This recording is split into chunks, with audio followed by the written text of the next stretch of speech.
Filipenses capítulo 2, versículos 12 a 18. Diz assim a santa palavra do Senhor.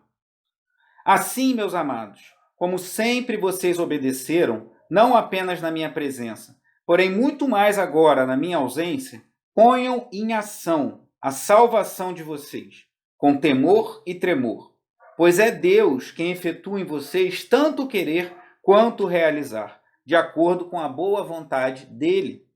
Façam tudo sem queixas nem discussões, para que venham a tornar-se puros e irrepreensíveis, filhos de Deus, inculpáveis, no meio de uma geração corrompida e depravada, na qual vocês brilham como estrelas no universo, retendo firmemente a palavra da vida.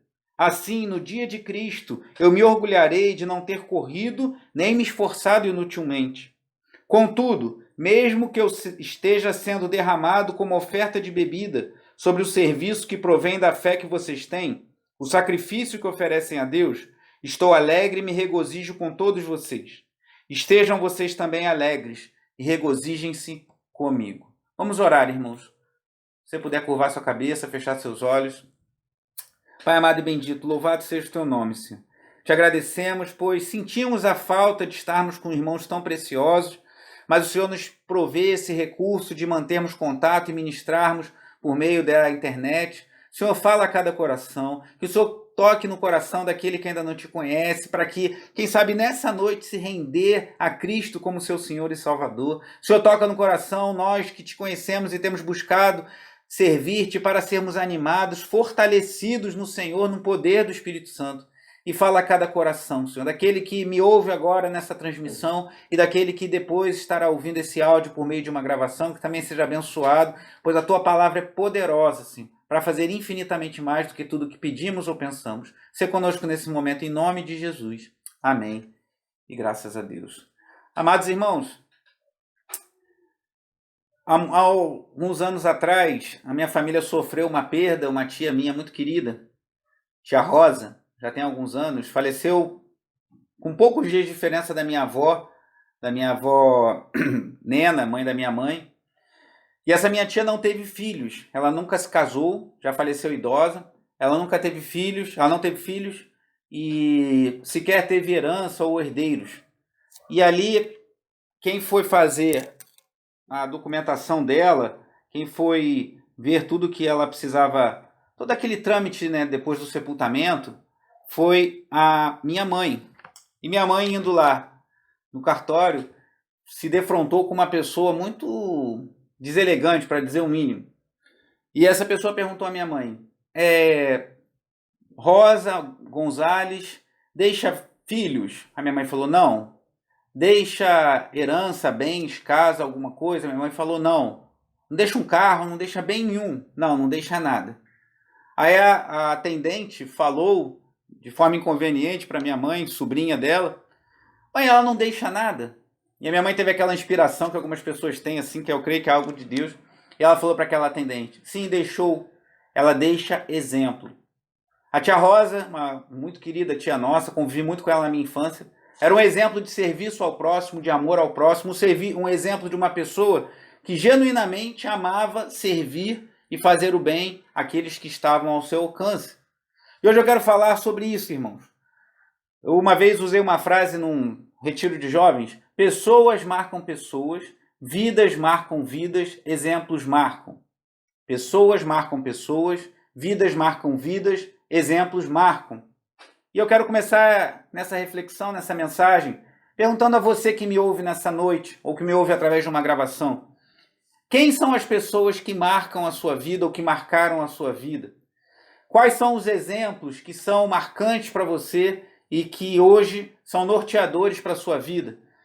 Que pessoas, que referências você tem na condução da sua família, na condução talvez da sua carreira, da sua vida como um todo? Se você pudesse agora a gente fazer um exercício, não sugiro que você faça isso, é só uma ilustração, mas se você pudesse pegar um papel e uma caneta e anotar as 3 pessoas que mais marcaram, que mais influenciam a sua vida hoje, que nomes apareceriam ali? A partir disso, eu quero refletir nesse texto, que é um texto belíssimo das Escrituras, e pensar em 3 exemplos marcantes que surgem aqui nos versículos que lemos e nos seguintes, de homens de Deus que viveram para a glória de Deus e com um coração muito devotado a Deus e ao próximo. Semana passada, eu interrompi essa série de mensagens sobre Filipenses e preguei sobre Marcos capítulo 14. E falei ali Jesus no Getsêmani, Jesus depois sendo preso, Jesus sendo sentenciado, Jesus às portas da sua condenação e da sua seguinte morte. Jesus ali, eu falei de 3 homens que marcaram aquele momento. Judas, que traiu Jesus, Malco, servo do sumo sacerdote, que prendeu Jesus, né, que foi junto com o grupo que foi para prender Jesus, e Pedro, que negou Jesus. Então, eu falei de 3 homens que naquelas circunstâncias agiram de forma muito cruel com o nosso Salvador. Judas traiu, Malco foi para prender Jesus e Pedro traiu Jesus. Depois vemos o desfecho. Judas não aguentou o seu remorso e cedeu à sugestão terrível da sua mente do suicídio e se suicidou. Malco, nós não sabemos muita coisa, mas sabemos que Pedro cortou, decepou a sua orelha, e Jesus, naquele momento mais tenso que Jesus estava sendo preso, Jesus curou a orelha de Malco, e não sabemos depois o que aconteceu, mas certamente essa situação deve ter marcado profundamente a vida daquele homem. E Pedro, que após ter negado Jesus, vemos mais à frente que ele é restaurado por Cristo, ele é restaurado pelo Senhor de forma maravilhosa, e Jesus não só o perdoa, mas o comissiona a ser um que viria a apacentar as suas ovelhas. Mas hoje eu não quero falar de 3 exemplos ruins, mas de 3 exemplos maravilhosos. Paulo, Timóteo e Epafrodito. Mas antes de entrar na história deles, já entrando no bojo, no desenvolvimento aqui da nossa mensagem, eu quero que antes de a gente refletir nisso, a gente reflita um pouco no que Paulo aqui descreve que deve ser perseguido, buscado por nós, por aqueles de Filipos que eram objeto, a igreja em Filipos, objeto das suas palavras escritas aqui aos filipenses, mas a nós hoje, para quem essa palavra chega. Versículo 12 começa assim: assim, meus amados. E é só isso aí, ao meio da Revista Atualizada, a versão que utilizávamos antes, diz assim: assim, pois. E isso faz uma conexão muito clara com o que vem antes, com o que Paulo tinha dito antes. E é por isso que eu pedi aos irmãos que ouvissem a mensagem de semana passada. Se você não ouviu ou não tomou conhecimento disso, eu sugiro que ao final você busque. É só você ver lá, Alegria em Meio ao Sofrimento, parte 4. Quando Paulo traz esse belíssimo hino de exaltação cristológico. O que é cristológico? São os estudos acerca da pessoa e da obra de Cristo. E ele traz esse hino maravilhoso que fala da humilhação de Jesus. Então, pensando na humilhação de Jesus, que é o nosso exemplo maior do que Paulo, maior do que Pedro, maior do que Epafrodito, maior do que Timóteo, maior do que qualquer uma das 3 pessoas que você colocaria na sua lista, por mais generosa e bondosa que fosse essa pessoa, é o próprio Cristo, que sem ter pecado se entregou numa cruz e morreu em nosso lugar. Eu falo sobre isso na mensagem anterior. Então, a partir disso, como eu falei na mensagem, do entendimento que precisamos ter de quem é Cristo e o que significa a sua morte salvadora, o seu sacrifício em nosso lugar, a partir disso, Paulo desenvolve o seu raciocínio. E ele diz no versículo 12: como sempre vocês me obedeceram, não apenas na minha presença, porém, muito mais agora na minha ausência, ponham em ação a salvação de vocês com temor e tremor. Então, Paulo fala que os filipenses, eles eram obedientes. Como eu já tenho falado desde o início dessa série de mensagens, Paulo tinha muito carinho por aquela igreja. Aquela igreja foi uma igreja que se mostrou fiel a Paulo, inclusive nas suas necessidades financeiras, que se mostrou fiel a Paulo, que é uma igreja que ardia pelo desejo que pessoas conhecessem a Cristo. Paulo tinha muito carinho por eles, só que ele queria que eles obedecessem não só quando Paulo estivesse lá. E aí eu já deixo uma pergunta para nós, irmãos. Nós temos mantido a mesma postura como cristãos quando estamos dentro da igreja, algo que não podemos estar fazendo agora fisicamente, quando estamos juntos com irmãos da igreja, hoje, quando estamos diante de um oficial da igreja, de um diácono, de um líder ou mesmo do pastor, temos a mesma postura que temos quando estamos no trabalho, quando estamos no seio do nosso lar. Claro que tem coisas que convêm no ambiente mais informal do seu lar, que não convém numa igreja, num ambiente mais... Não é isso que eu estou falando de brincadeiras saudáveis. Estou falando de uma postura de um homem de Deus, de uma mulher de Deus. Paulo desejava que os filipenses não tivessem uma vida dupla. diante dele, uma obediência a Cristo e longe dele, uma falta de obediência a Cristo. Eu creio que é isso que Deus deseja de nós também. Então, antes de falar desses 3 exemplos, Paulo nos chama a sermos nós exemplos de uma vida fiel a Cristo. E ele fala aqui, ponham em ação a salvação de vocês. E esse trecho, em outra versão, fala desenvolvam a salvação de vocês, gera muita dúvida. Se é para eu pôr em ação a minha salvação, se é para eu desenvolver, então a salvação é um dom de Deus, a salvação é algo que Deus faz por mim ou que eu tenho algum mérito nisso? Será que eu tenho alguma participação na minha salvação? Isso é uma questão que gera muitas dúvidas.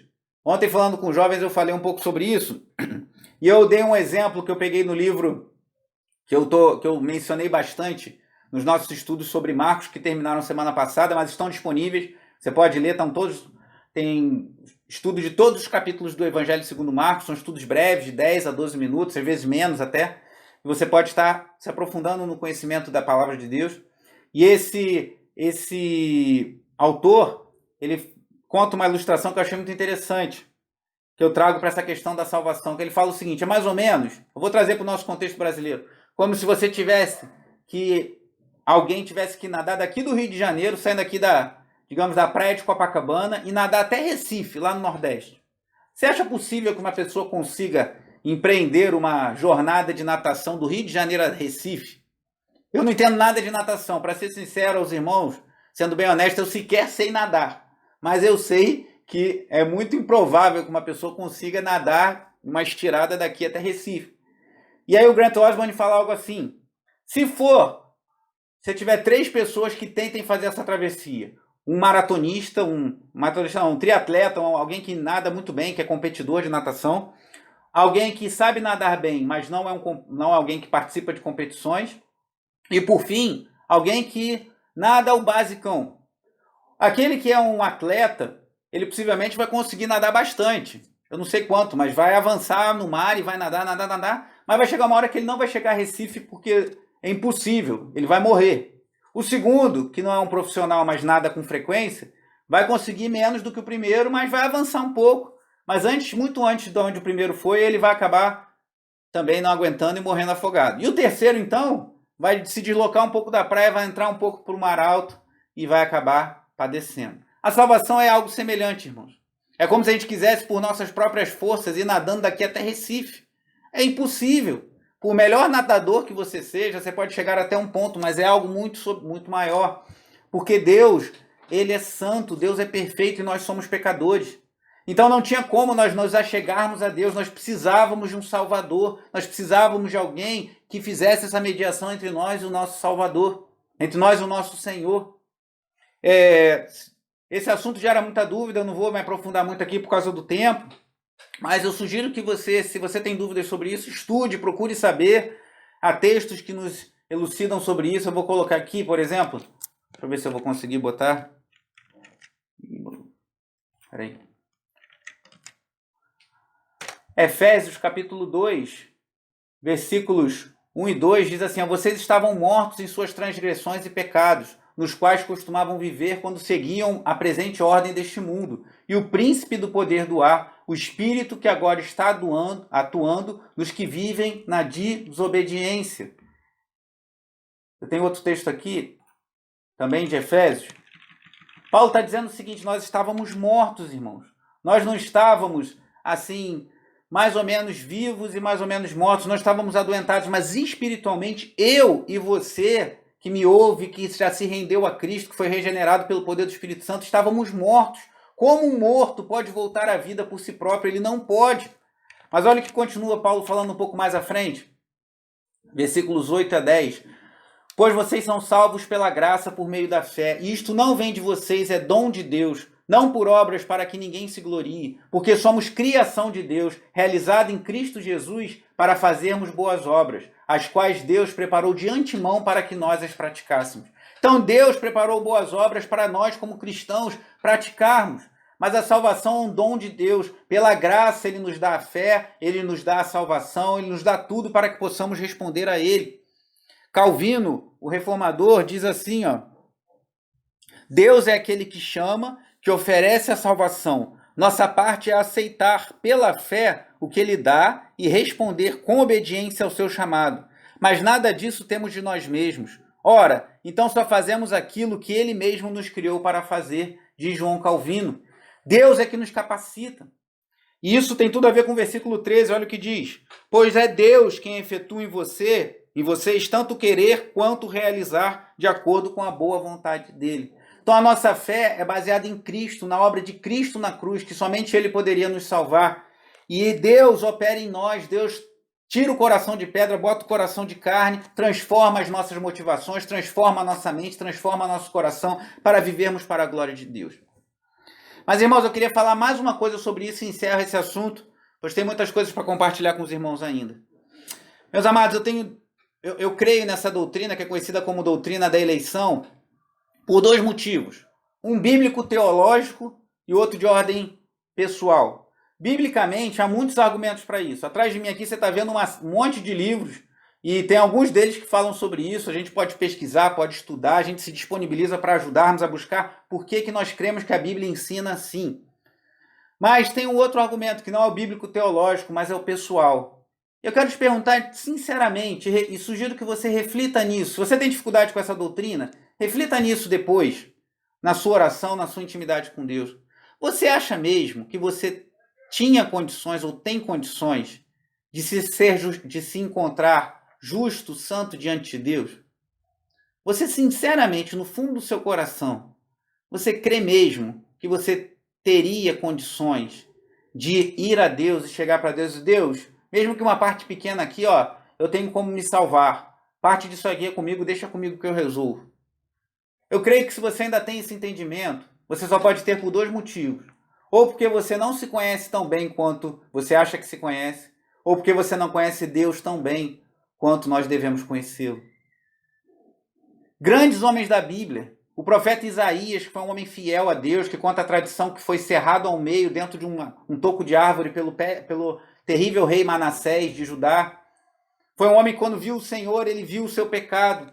Daniel, um profeta fiel a Deus, quando orava, ele orava a Deus grande e temível. Grandes homens da Bíblia viram Deus como um Deus santo, perfeito, maravilhoso. Então quem sou eu, irmãos? Isso para mim é muito forte, porque eu sei que eu ainda sou pecador, mas eu tinha muita resistência a Deus, eu me entreguei ao ateísmo, me entreguei à promiscuidade, me entreguei à prostituição, me entreguei a tudo de ruim nesse mundo, eu zombava das pessoas, e quando eu olho para o meu passado, eu sei que eu não poderia me voltar para Deus. Então pense sobre isso, não somente no aspecto teológico, bíblico dessa doutrina, porque eu creio que quando a gente se rende, isso é maravilhoso, pois nós chegamos para Deus com as mãos vazias, falando: Senhor, eu não tenho nada para te oferecer, sou totalmente dependente da tua graça, tenha misericórdia da minha vida. E a doutrina da eleição não é para nos elevar, é para nos diminuir, para nos mostrar que nada podemos fazer, porque é Deus quem opera em nós o querer e o realizar de acordo com a sua santa, agradável e perfeita vontade. Mas seguindo aqui, amados irmãos, Paulo começa a dar instruções práticas. E eu quero mais uma vez falar o que falei na mensagem anterior dessa série. Teologia e prática andam muito juntas. Nós precisamos aprender doutrina, nós precisamos conhecer mais a Bíblia. E como eu falava aqui da doutrina da eleição, outras doutrinas, Paulo está falando antes da obra de Jesus, de se humilhar em nosso favor, e agora ele fala de questões práticas, versículo 14. A doutrina e a prática caminham juntas.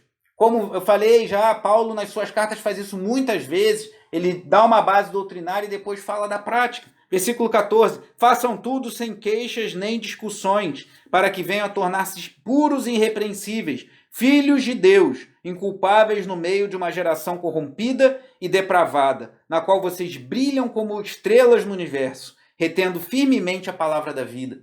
Então Paulo fala: retenha a palavra da vida, traga essa palavra no seu coração. Como diz o salmista no Salmo 119, guardei no meu coração a tua palavra para não pecar contra ti. Então, retendo essa palavra, guardando essa palavra, como Paulo fala em Colossenses 3, habite em vós a palavra de Cristo. Então, a palavra de Deus habitando em nós, a palavra de Deus habitando em nossos corações, nós vamos brilhar nessa geração, irmãos. Mas não é o brilho do mundo. Não é o brilho que muitos cantores gospel estão buscando por aí, de ter uma multidão na sua frente, muitas luzes e um som estridente e uma música cantada, às vezes, de forma muito vigorosa. Não que necessariamente isso é tudo ruim, mas não é o brilho do mundo, é o brilho dos filhos de Deus que vivem para a glória de Deus, que reconhecem a bondade de Deus, que reconhecem a misericórdia de Deus, a compaixão de Deus e querem brilhar e brilham nesse mundo não por seus méritos, mas pela obra do Espírito Santo em nossos corações. E aí Paulo agora, passando do nosso exemplo, você vê que ele está dando continuidade a algo que ele falava no versículo 3 de Filipenses 2, nada façam por ambição egoísta ou por vaidade, mas humildemente considerem os outros superiores a si mesmo. Paulo está dando continuidade a esse entendimento de que nós, cristãos, precisamos viver em serviço ao próximo, em humildade para com o próximo e diante de Deus. E aí agora chegamos ao primeiro exemplo que eu quero destacar nessa mensagem, que é o exemplo do próprio apóstolo Paulo. Lembra que eu falei de 3 exemplos semana passada? Judas traiu Jesus, Malco foi prender Jesus e Pedro traiu Jesus. E hoje eu quero falar de 3 exemplos positivos de homens falhos e pecadores como eu e você, mas que viveram para a glória de Deus. Olhando o texto de Filipenses 2, 5 a 11, que eu preguei na mensagem anterior, talvez você pense, mas Cristo se humilhou, Cristo fez tudo o que ele fez, Cristo morreu na cruz, mas ele era o Senhor, ele era o Cristo. Mesmo sabendo que ele foi humano, que ele chorou, que ele passou fome, passou sede, que ele passou por muitas dificuldades, talvez em algum momento alguém se pergunte, mas será que pessoas que não são Cristo podem viver à altura de um chamado tão elevado? E aqui eu quero responder essa pergunta dizendo que sim, mostrando 3 exemplos aqui, na leitura que faremos daqui em diante. Primeiro é o apóstolo Paulo. Segunda parte do versículo 16 diz assim: assim, no dia de Cristo, eu me orgulharei de não ter corrido, nem me esforçado inutilmente. Contudo, mesmo que eu esteja sendo derramado como oferta de bebida sobre o serviço que provém da fé que vocês têm, o sacrifício que oferecem a Deus, estou alegre e me regozijo com todos vocês. Estejam vocês também alegres e regozijem-se comigo. Irmãos, quando Paulo fala aqui de sacrifício, de oferta de libação, era uma oferta derramada sobre os sacrifícios no Antigo Testamento, ele está falando que ele faz uma analogia bela ali com o derramamento do seu sangue. Está falando, se eu for derramado como uma oferta de libação, como uma oferta líquida, se meu sangue for vertido, ainda assim eu vou ter alegria. Irmãos, nós como cristãos não podemos temer o Covid, não podemos temer o coronavírus, devemos tomar cuidados, devemos ser zelosos, lave bem sua mão, use a máscara, tome todos os cuidados que temos visto, mas não tema, porque como eu falei em mensagem anterior, Paulo não temia a morte, ele falava, morrer para mim é lucro, e o viver é Cristo. Um cristão não deve temer a morte, um cristão não deve temer passar dessa, porque passaremos de fato dessa para uma melhor. Não precisamos desejar a morte, temos muito a fazer aqui, mas não devemos temer. E Paulo fala, se eu for morto, se eu for decapitado, como de fato ele foi depois, se eu derramar meu sangue como uma oferta de libação, eu estarei me alegrando e quero que vocês se alegrem comigo também. Por quê? Porque eu saberei que não terei me esforçado inutilmente. E Paulo se esforçou muito, irmão. Paulo foi um homem que trabalhou muito, que percorreu muitas cidades, que pregou o evangelho, que discipulou muitas pessoas, que foi apedrejado, que foi dado como morto, que foi preso, foi açoitado, foi acusado. Paulo sofreu muito, mas em todo o tempo ele permaneceu fiel a Deus. E ele crê que o seu trabalho extenuante, cansativo, traria alegria a ele ao saber que os filipenses estavam progredindo na fé. O apóstolo João tem uma sensação, tem uma fala parecida, você não precisa abrir, mas se você quiser depois consultar, na segunda epístola de João, no versículo 4, ele fala, segunda de João 4, não tenho maior alegria do que esta, saber que meus filhos andam na verdade. Semana passada, eu e o pastor Alessandro completamos mais um aniversário de ordenação pastoral, 7 anos de ministério. Eu agradeço aos irmãos que me deram congratulações, que me deram palavras de incentivo. Às vezes é bom porque a gente, nessa hora, ouve palavras, as pessoas nos dão palavras de motivação, de incentivo, isso é bênção. Louvado seja Deus por isso. Mas particularmente, irmãos, é uma questão particular, né, que todo mundo tem que ser assim. Eu não sou muito ligado em fazer celebrações de aniversário de ordenação, sequer aniversário do pastor. O pastor é uma pessoa da igreja como as outras que tem uma função de liderança, e isso deve ser honrado, eu vou falar isso até mais à frente, mas Se você quer me dar uma alegria, muito mais do que uma festa ou uma congratulação no dia do meu aniversário natalício ou meu aniversário de ordenação, seja um crente de verdade. Que a alegria que Paulo tinha, a alegria que João tinha, eu como líder e outros líderes, pastores, amigos meus, eu tenho certeza que tem a maior alegria que você pode dar àqueles que te lideram, àqueles que te guiam nos caminhos do Senhor, como diz lá em Hebreus 13. A maior alegria que você pode dar é você ser um crente fiel, você honrar a Deus, você cuidar da sua vida espiritual, você cuidar da sua família, você evangelizar. Isso você não precisa fazer uma vez por ano, nem duas, mas você deve fazer em todo o tempo. E Paulo tinha essa alegria com os filipenses. Seguindo, irmãos, falei de Paulo, e aí ele continua falando de Timóteo, versículo 19. Espero no Senhor Jesus enviar-lhes Timóteo brevemente, para que eu também me sinta animado quando receber notícias de vocês. E olha o que diz o verso 20, irmãos. Olha que coisa marcante. Paulo falando de Timóteo. Não tenho ninguém que, como ele, tenha interesse sincero pelo bem-estar de vocês, pois todos buscam os seus próprios interesses, mas e não os de Jesus Cristo. Então está vendo que Paulo, o apóstolo Paulo, irmãos, está testemunhando acerca de Timóteo, seu filho na fé. Ele fala, todo mundo busca seus próprios interesses.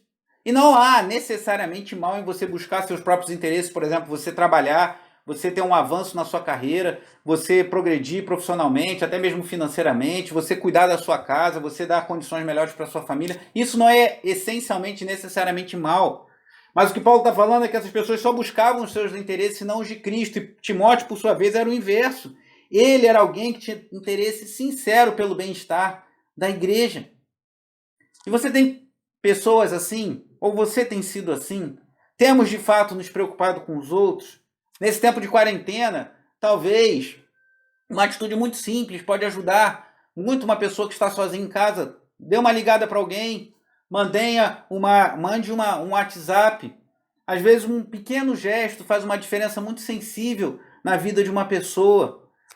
Você lembrou de alguém, veio ao teu coração, se você puder naquele momento. Eu particularmente até faço mais uso do WhatsApp do que do telefone, porque o telefone às vezes você pode ligar no momento inconveniente, que a pessoa não pode atender, está ocupada, ou enfim. Agora o WhatsApp a pessoa pode ouvir o seu áudio, que não seja um áudio muito extenso para também não ocupar muito tempo do irmão, mas um áudio breve, ou então as suas palavras, ou um versículo da Bíblia, um louvor. Ela pode ouvir isso no momento mais oportuno e responder na hora que ela puder. Então, eu recomendo que você faça isso. Lembrou de alguém? Faça uma oração, ore por aquela pessoa, ore pela sua esposa, ore pelos seus filhos, ore pelo seu marido, ore pela sua família. E depois ligue ou mande uma mensagem e fale só isso. Ah, mas eu não sei o que fazer, eu não conheço bem a pessoa, não sei a história dela, não sei sua família. Só fala isso. Olha, eu estou orando por você, que Deus te sustente, Deus te fortaleça nesses dias, dê paz ao teu coração e dê a certeza, a confiança de que tudo isso vai passar. Isso muitas vezes, irmãos, faz uma diferença muito grande na vida das pessoas. Eu penso que se Timóteo vivesse hoje, talvez Timóteo tivesse o seu WhatsApp bem movimentado, preocupado em levar refrigério àqueles que sofrem nesse momento.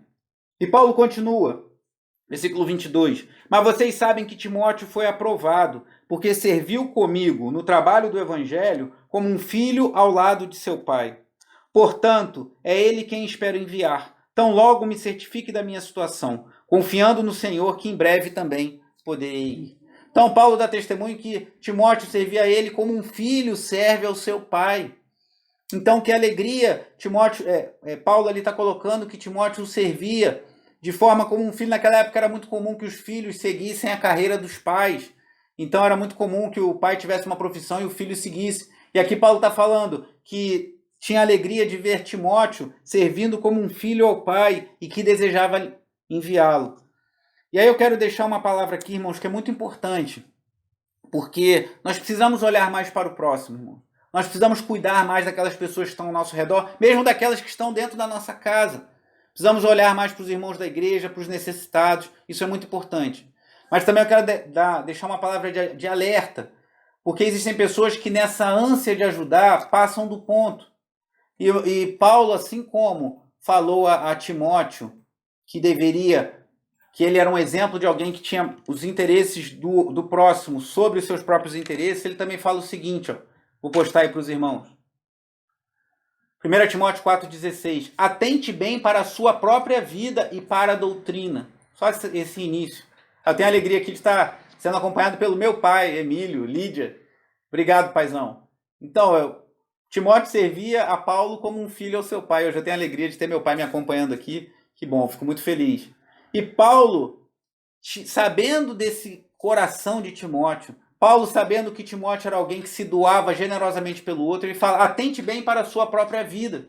Então, se você ama servir ao próximo, você ama ajudar os outros, faça isso. Não deixe de fazer, mas não deixe de cuidar da sua própria vida. Cuide de sua saúde, cuidado para não se levar pela ansiedade de ajudar os outros. Se você precisar de ajuda nisso, nos procure, vamos te ajudar a lidar com essas questões. Mas cuide da sua vida também, cuide do seu coração, cuide da sua alma, cuide da sua vida de oração. Às vezes até, na ânsia de querer ajudar os outros, até caímos num pecado que um certo autor chamava de complexo de salvador. Nós queremos salvar o mundo, mas nós não podemos salvar, como diz o pastor Roberto, a primeira pessoa. Então devemos servir, ministrar ao próximo, mas sabendo que o Salvador é Jesus Cristo, nosso Senhor, e nosso papel é apontar para Ele. Cuide da sua vida, ajude o próximo, ligue, mande um WhatsApp, mande um louvor, mande uma mensagem, compartilhe essa mensagem com alguém precioso para você, mas também cuide do seu coração, cuide da sua alma. Eu ouvi essa palavra de uma forma muito abençoadora do reverendo Heber Campos, o pai, numa ministração lá no meu seminário no início do ano, e calou muito a meu coração. Cuida de ti mesmo e da doutrina, diz uma outra versão. E aí, para concluir, irmãos, tendo falado do nosso próprio exemplo de brilharmos como luz nesse mundo, do exemplo magnífico do apóstolo Paulo, do exemplo de Timóteo, alguém que deixava seus interesses em último lugar para buscar servir ao próximo, vem um terceiro exemplo também muito impactante, que é o de Epafrodito, um homem que a Bíblia fala muito pouco dele, mas o suficiente para vermos que era alguém de uma alma muito generosa e preocupada com o próximo. Versículo 25. Contudo, penso que será necessário enviar-lhes de volta Epafrodito, meu irmão, cooperador e companheiro de lutas, mensageiro que vocês enviaram para atender às minhas necessidades. Só para contextualizar aqui, possivelmente Epafrodito, alguns estudiosos acham que ele era o pastor de Filipenses, da igreja dos Filipenses, que ele era o pastor da igreja. E ele foi enviado com dinheiro, irmãos, com recursos para suprir necessidades de Paulo. E olha como Paulo fala dele no versículo 25, que ele é irmão, que ele é cooperador, que ele é companheiro de lutas e que foi enviado para atender às necessidades de Paulo. Então, Paulo fala com muito carinho desse homem, que era um homem muito precioso. E aí o versículo 26 nos revela algo, irmãos, que eu confesso que constrangeu a minha alma, constrangeu o meu coração. E vocês vão entender por quê. Diz assim, pois ele tem saudade de todos vocês e está angustiado porque ficaram sabendo que ele esteve doente. Sabe o que aconteceu, irmãos? Epafrodito se deslocou de Filipos, possivelmente para Roma, e era uma distância grande, com os recursos daquela época, levavam semanas para chegar de um ponto ao outro. E não tinha recurso como que temos agora de você poder estar me ouvindo pela internet, que não tinham recursos de telefones. Então, os filipenses souberam que Epafrodito ficou muito doente. E possivelmente ele ficou doente por um bom tempo. E aqui, o que nós vemos no versículo 26 me constrange a alma, irmãos. Porque Epafrodito estava doente. Epafrodito estava com medo da morte. Ele teve uma doença muito grave. Mas a preocupação maior de Epafrodito não foi com a sua doença. A preocupação maior de Epafrodito não foi com a sua restauração física. A preocupação maior de Epafrodito foi da preocupação que os irmãos queridos lá em Filipos teriam ao saber que ele estava doente. Que alma é essa, irmãos? Que coração é esse? Isso me constrange, irmãos. Você conhece pessoas assim, que estão muito mais preocupadas com a preocupação que geram nos outros do que com as suas próprias demandas? Epafrodito era desses, irmãos. Epafrodito era um homem cujo coração estava tão cheio de graça, tão cheio de misericórdia, de amor pelo próximo, que ele não estava nem aí preocupado se ele ia morrer, se ele estava doente. Ele estava preocupado que os filipenses não tinham WhatsApp, não tinham telefone, e assim ficariam muito preocupados em saber que talvez o seu pastor estivesse adoentado. Paulo continua no versículo 27. De fato, ficou doente e quase morreu. Mas Deus teve misericórdia dele, e não somente dele, mas também de mim, para que eu não tivesse tristeza sobre tristeza. Por isso logo o enviarei, para que quando o virem, novamente fiquem alegres, e eu tenha menos tristeza. E peço que vocês o recebam no Senhor com grande alegria e honrem homens como este, porque ele quase morreu por amor à causa de Cristo, arriscando a vida dele, a sua vida, para suprir a ajuda que vocês não podiam me dar. Então Paulo fala, honrem homens como Epafrodito. E ele fala que ele quase morreu, e nessa carta que fala tanto de alegria, irmão, nessa carta em que a alegria é a tônica, alegria é o esqueleto dessa carta, alegria é o trilho no qual o apóstolo Paulo atravessa essas maravilhosas palavras registradas aqui. Ele fala de tristeza, a tristeza da possibilidade de perder alguém muito caro, alguém exemplar, alguém que trazia um companheiro, um cooperador. E aqui nós vemos que Paulo, com toda a sua grandeza de apóstolo, ele também era alguém que tinha suas necessidades emocionais, como eu tenho e você tem também. Então Epafrodito era um homem notável.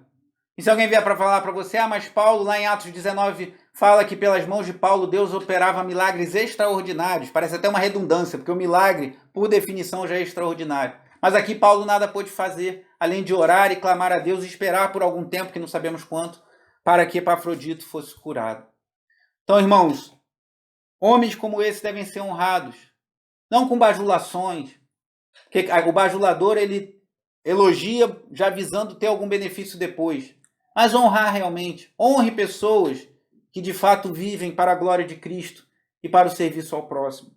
E Paulo diz que ele visava enviá-los e reconhece que Epafrodito quase se deu à morte por amor dos filipenses e por amor de Paulo, pois ele foi levar as necessidades do apóstolo Paulo.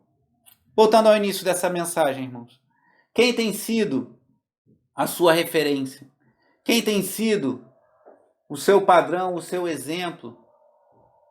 Homens como Paulo, que entregaram sua vida pela causa do Evangelho. Homens como Timóteo, que estavam muito mais preocupados em saber pelo bem-estar do próximo do que pelo seu próprio. Homens como Epafrodito, que passou quase pela morte, e ali às portas da morte, às portas de vivenciar seus últimos suspiros, passando por uma doença muito grave que não sabemos qual é. A sua maior preocupação não era com o seu bem-estar físico, mas com a preocupação dos seus amados queridos da igreja de Filipenses. Ou se estamos agindo como Judas, como Pedro naquela circunstância em que traiu Jesus, ou como Malco, que foi prender o Salvador.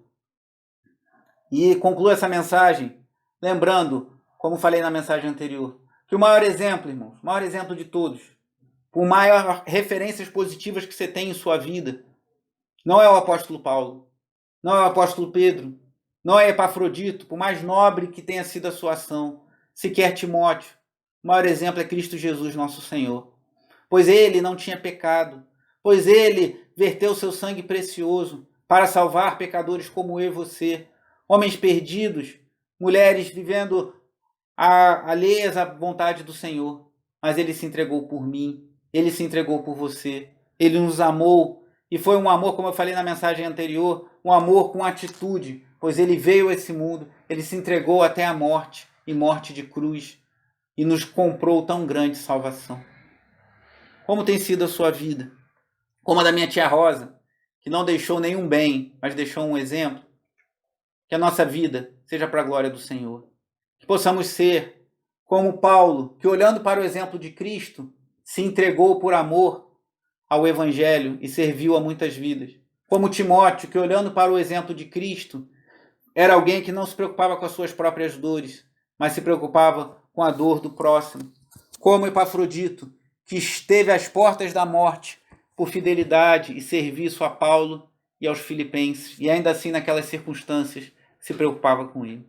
Que Deus abençoe sua vida e que nós possamos servir mais uns aos outros e olhar menos para nós mesmos, pois muitas vezes vamos encontrar alegria aí, irmãos.